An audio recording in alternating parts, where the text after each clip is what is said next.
Good morning बच्चों। तो ये कक्षा 7 के चैप्टर 4 का पार्ट है भौतिक एवं रासायनिक परिवर्तन। भौतिक और रासायनिक परिवर्तन क्या होता है?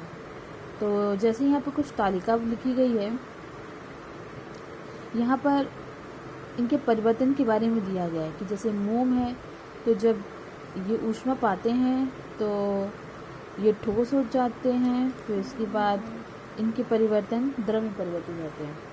इसी प्रकार जल है, जल को जो हम परिवर्तन कार्य फ्रीजर में ठंडा करते हैं तो वो ठंडा करने पर, ठीक है, वो जो है द्रव रहता है, फिर वो ठोस में परिवर्तित हो जाता है। ठीक है, तो इस तालिका में जैसे नमक हो गया, ओस की बूंद हो गई, नैपथलीन बॉल हो गए और फोटोक्रमिक चश्मा हो गए, तो इनके परिवर्तन की अवस्था भी दी गई है। अब हम पढ़ते हैं भौतिक परिवर्तन क्या होता है। तो भौतिक परिवर्तन किसे कहते हैं? ऐसे परिवर्तन जिससे कोई नया पदार्थ नहीं बनता है, उन्हें हम भौतिक परिवर्तन कहते हैं। जैसे आप ले लो मोमबत्ती या मोम का पिघलना।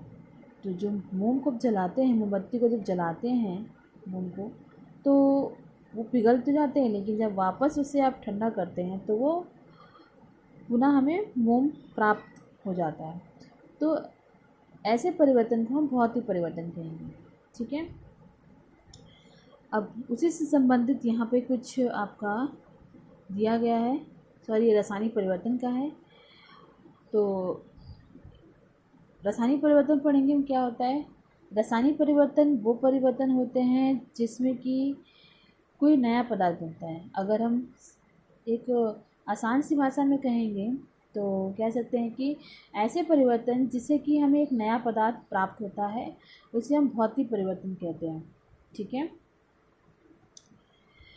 अब यहाँ पे कुछ उदाहरण है भौतिक रासायनिक परिवर्तन के। जैसे कि हम यहाँ पे लेंगे एक मैग्नीशियम के धातु, और मैग्नीशियम की धातु को जब ऑक्सीजन के साथ अभिक्रिया करेंगे तो हमें प्राप्त होगा मैग्नीशियम ऑक्साइड।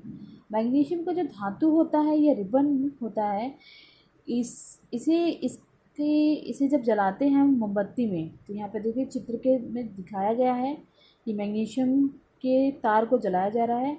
लेकिन इसे आप खुद मत कीजिएगा, ये टीचर की निगरानी में किया जाता है, क्योंकि ये थोड़ा ख़तरनाक होता है, इससे हमें आघात भी पहुंच सकते हैं।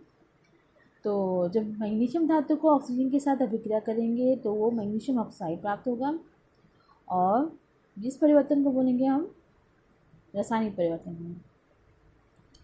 तो आइए चलिए हम एक क्रियाकलाप के द्वारा समझते हैं कि रासायनिक परिवर्तन क्या होता है, भौतिक परिवर्तन क्या होता है। तो जैसे कि हम पहले देखेंगे कि मोम का पिघलना, मैंने पहले ही बताया था, और तथा मोमबत्ती का जलना। तो मोम का पिघलना क्या होता है? भौतिक परिवर्तन। कैसे? आप एक मोम लीजिए, उसे गर्म करिए, और गर्म करने के बाद जो पिघल जाते हैं उसे किसी छोटे से बर्तन में रखिए। अब पुनः उसे ठंडा करिए, आपको एक ठोस मोम प्राप्त हो जाता है। तो इससे कोई नया पदार्थ तो नहीं बना, ना आपको मोम प्राप्त हो गया। तो हम कह सकते हैं कि मोम का पिघलना जो होता है वो क्या होता है? भौतिक परिवर्तन। ठीक है, नेक्स्ट हम पढ़ेंगे मोमबत्ती का जलना। मोमबत्ती का जलना क्या होता है? ये रासायनिक परिवर्तन है। कैसे? आप एक मोमबत्ती लेंगे और जब उसे जलाएंगे तो वो जल जाएंगी। माचिस की तीली की सहायता से जब उसे जलाएंगे तो वो जल जाएंगी। अब उसे हम फिर से क्या करेंगे? बुझा देंगे।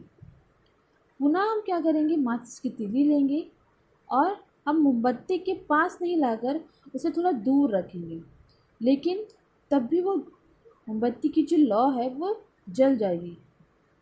क्यों? क्योंकि उसके अंदर रासायनिक परिवर्तन हो गया। तो ऐसे परिवर्तन को क्या कहेंगे? हम रासायनिक परिवर्तन कहेंगे। ठीक है, तो आज के लिए बस इतना ही। अगले क्रियाकलाप